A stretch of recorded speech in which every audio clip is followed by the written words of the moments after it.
வணக்கம்.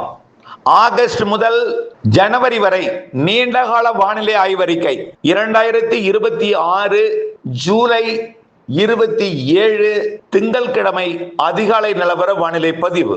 ஆக August, September, October 15 வரைக்கும் 2.5 மாத காலம் தென்மேற்கு பருவமழை காலத்தில் எப்படி மழை இருக்கும்? அக்டோபர் 18 இருந்து ஜனவரி 10 வரை, அதாவது நவம்பர், டிசம்பர் மற்றும் அக்டோபர்ல ஒரு 12 நாள், அதுல ஒரு மொத்தம் ஒரு 80-90 நாட்களுக்கு வடகிழக்கு பருவமழை எப்படி இருக்கும் என்பதை பார்ப்போம். நல்லா புரிஞ்சுக்கங்க. எல்னினோ வறட்சி என்கின்ற வார்த்தையை தயவு செய்து மனதை விட்டு எடுத்துருங்க. தயவு செய்து நாம மழை பெய்யும் சொல்லும் பொழுது ஒரு செய்தி தான் மழை பெய்யும் சொல்றோம். ஆனால் 100 செய்தி பெய்யாது வறட்சின்னு சிவப்பு வண்ணத்தை அமெரிக்க பக்கம் அடிச்சு சூப்பர் எல்னினோன்னு காட்டி அச்சப்படுத்துறாங்க. நான் ஒண்ணு சொல்றேன், கேட்டுங்க. அமெரிக்க பக்கம் மழைப்பொழிவை கொடுக்கும் வகையில எல்னினோ இருக்கத்தான் போகுது. அது ஒரு பக்கம் இருந்தாலும் அதாவது பசிபிக் பெருங்கடல்ல எல்னினோ உருவாவதன் காரணமா மட்டுமே நம்முடைய இந்திய பெருங்கடல் பகுதியில வறட்சியை கொடுக்கும் என்று நீங்கள் நினைக்க வேண்டாம். நம்ம திரும்ப திரும்ப சொல்றோம், எல்னினோவே உருவாகி இருந்தாலும் 2026 தென்மேற்கு பருவமழை எப்பொழுதுமே வழக்கமா ஆகஸ்ட்ல பெய்யும். இந்த வருடம் ஒரு 15 நாள் தீவிரம் என்பது தாமதம் அடையும். இறுதி கட்டத்தில் தென்மேற்கு பருவமழை வலுவடையும்னு சொல்லியிருக்கிறோம். இறுதி 2.5 மாதங்களுக்கு வலுவான தென்மேற்கு பருவமழை இருக்கும். அக்டோபர் 18 இருந்து ஜனவரி 10 வரை வடகிழக்கு பருவமழை வலிமையாக இருக்கும். இந்திய பெருங்கடல், நிலநடுக்கோட்டு இந்திய பெருங்கடல், அரபிக்கடல், வங்கக்கடலோட தெற்கு பகுதி இதெல்லாம் வலிமையான வெப்ப உயர்வினாலும் வலிமையான நீரோட்டங்களாலும் பிணைக்கப்பட்டிருக்கிறது. தென்னரை கோளத்தில், அதாவது தெற்கு இந்திய பெருங்கடல்ல வெப்பம் உயர்ந்திருக்கிறது. ஆப்பிரிக்க கரையோரத்தில் வெப்பம் உயர்ந்திருக்கிறது. ஆக இவை எல்லாமே ஒட்டுமொத்தமாக வெப்ப உயர்வு. பசிபிக் பெருங்கடல்ல எல்னினோவே வந்தாலும், அது சூப்பர் எல்னினோவே அமைந்தாலும், எல்னினோ காலத்துல வரக்கூடிய தென்மேற்கு பருவமழை இறுதி வலுவான தென்மேற்கு பருவமழையையும் ஆசியா பக்கத்துல நல்லா புரிஞ்சுக்கிங்க. ஆசியா பக்கம் வெப்பம் இன்னும் குறையல, ஏதோ வண்ணமிட்டு காட்டப்பட்டிருக்கிறது கணிப்பு அது. ஆனா இன்னும் வரைக்கும் அமெரிக்கா பக்க வெப்பத்தை விட ஆசியா பக்கம் தான் வெப்பம் அதிகமா இருக்கு.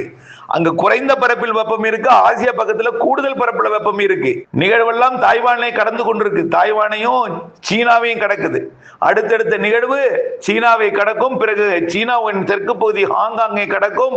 அடுத்தடுத்த நிகழ்வுகள் வியட்நாம், கம்போடியா உள்ளிட்ட நாடுகளை கடக்கும். நேரடியாக தென்சீன கடல், தாய்லாந்து வளைகுடா வழியாக மலேசியா மற்றும் தாய்லாந்து வழியாக வடகிழக்கு பருவமழை காலத்துல நிகழ்வுகள் வரும். வடகிழக்கு பருவமழை காலத்துல பசிபிக் பெருங்கடல் வெப்பம் குறைந்தாலும் தென்சீன கடல் மற்றும் தாய்லாந்து வளைகுடா வெப்பம் நிகழ்வுகள் உருவாக்க சாதகமாக அமையும். வங்கக்கடல்ல சுமத்ரா தீவு மற்றும் அதனை ஒட்டியுள்ள நிலநடுக்கோட்டு இந்திய பெருங்கடல் வெப்பம் உயர்ந்தே இருக்கும் என்பதனால் அடுத்தடுத்த நிகழ்வுகள் உருவாகும். சிறு நிகழ்வும் வலுவான மழைப்பொழிவை தரும். வடகிழக்கு பருவமழை அக்டோபர் 18 தொடங்கி ஜனவரி 10 வரை சிறு நிகழ்வும் வலிமையான மழை தரும் என்று சொல்லிக்கொண்டே இருக்கிறோம். பொறுத்திருந்து பாருங்கள். ஆகஸ்ட் பிறந்ததும் 1ஆம் தேதியிலிருந்து 10ஆம் தேதி வரை தென்மேற்கு பருவமழையும் வலுவா இருக்கும், வெப்பசலன இடிமழை பொழிவும் வலுவா இருக்கும். வங்கக்கடலின் தென்மேற்கு பகுதியில மன்னார் வளைகுடா, குமரிக்கடல் மற்றும் இலங்கை அதனை ஒட்டி உள்ள பகுதியில வளிமண்டல சுழற்சி உருவாகி ஆகஸ்ட் 1 முதல் 10 வரை வெப்பசலன இடிமழை பொழிவையும் காற்று சுழற்சியுடன் கூடிய வெப்பசலன மழைப்பொழிவையும் கொடுக்க போகிறது. தொடர்ந்து ஒரு ஆகஸ்ட் 10 15 வரை ஒரு இடைவெளி கொடுக்கணும்னு முன்கூட்டியே சொல்லியிருக்கிறோம். அந்த இடைவெளியும் உறுதி செய்யப்படுகிறது. அதற்கு பிறகு ஆகஸ்ட் 15-16 தேதிகளில் இருந்து தீவிரமடையக்கூடிய வலுவான நிகழ்வின் மழை ஆகஸ்ட் இறுதியில கண்டிப்பாக அணைகளை நிரப்ப தொடங்கும். மேற்கு தொடர்ச்சி மலை மற்றும் கேரளா, கர்நாடகாவின் அணைகளை நிரப்ப தொடங்கும். சில அணை முன்கூட்டிய கபினி முதல்ல நிரம்பும். அதுக்கப்புறம் நீலகிரி மாவட்ட அணையும் KRS நிரம்பும் ஆகஸ்ட் இறுதியில. பிறகு பவானி சாகருக்கு தண்ணீர் வர தொடங்கும். மேட்டூருக்கு தண்ணீர் ஆகஸ்ட் இறுதியிலிருந்து வர தொடங்கும். செப்டம்பரிலே மேட்டூர் 100 அடியை தாண்டி நிரம்புவதற்கு சாதகம். செப்டம்பர் முதல் 10 தேதிக்குள்ளேயே அது வாய்ப்பு அமைய இருக்கிறது. வாய்ப்பு சாதக அமைப்பை ஏற்படுத்த இருக்கிறது. ஆகவே கண்டிப்பாக கன்னியாகுமரி முதல் நீலகிரி வரைக்கும் உள்ள மேற்கு தொடர்ச்சி மலை, அதன் அணைகள், அதன் நீர்பிடிப்பு பகுதிகளுக்கு நல்ல மழை ஆகஸ்ட் 1 10 வரை கொடுத்தாலும் ஆகஸ்ட் 15 வலுப்பெற போகிறது.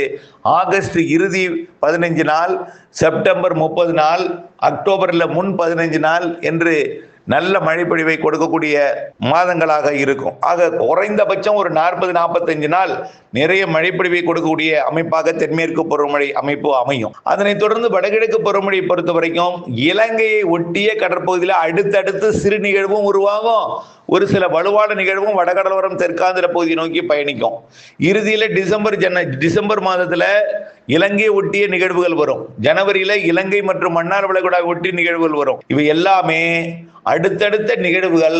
சிறு நிகழ்வுகளும் வலிமையான மழை தரும், வலிமையான நிகழ்வும் ஒன்றென்று உருவாக வாய்ப்பு இருக்கிற காரணத்தினாலே அதிக மழைப்பொழிவால் கண்டிப்பாக சில மாவட்டங்களுக்கு பாதிக்கும் மழைப்பொழிவையும் சராசரிக்கு மிகுதியான மழைப்பொழிவையும் இந்த ஆண்டு வடகிழக்கு பருவமழை கொடுக்கும் கொடுக்கும் கொடுக்கும். அதில் எந்த மாற்றமும் இல்லை. கடந்த ஆண்டு அப்படிதான் சொல்லியிருந்தோம். இலங்கைக்கு வந்தது தலையோட போய் தலைப்பாகையோட போயிடுச்சு.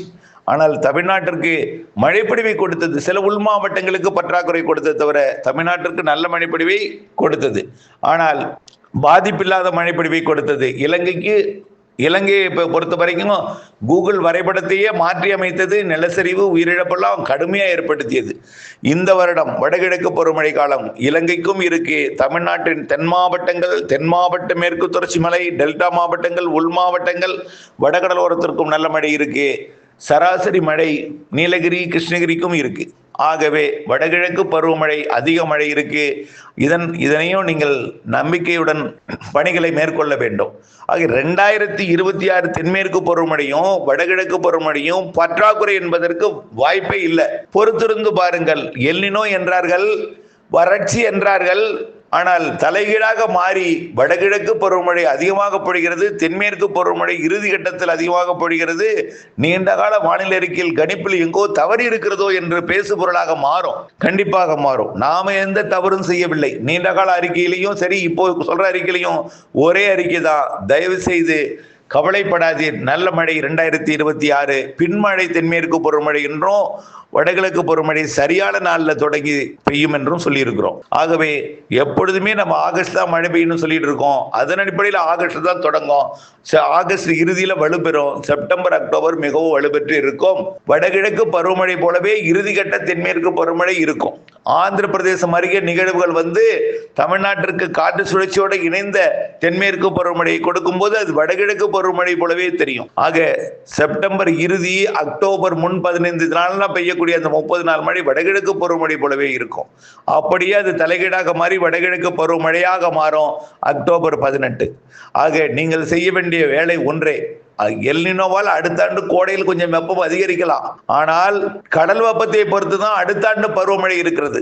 வரக்கூடிய ஜனவரி மாத பருவமழை வடகிழக்கு பருவமழை நிறைவடைந்த பிறகு கடல் வெப்பம் எப்படி இருக்கிறது, தென்னரைக்கோள நிகழ்வு எப்படி இருக்கிறது எல்லாம் பார்த்த பிறகுதான் அடுத்த ஆண்டு கோடை மழை, தென்மேற்கு பருவமழை, வடகிழக்கு பருவமழை எல்லாம் கூற முடியுமே தவிர.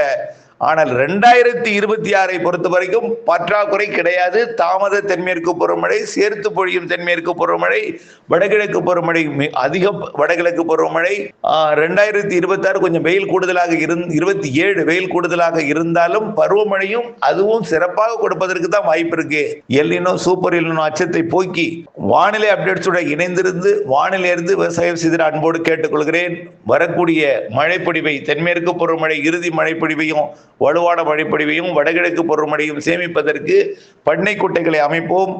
இருக்கும் பண்ணை குட்டைகளை அகலப்படுத்துவோம், ஆழப்படுத்துவோம், கரைகளை பலப்படுத்துவோம். இணைந்தே இருப்போம் அப்டேட்ஸுடன். நன்றி.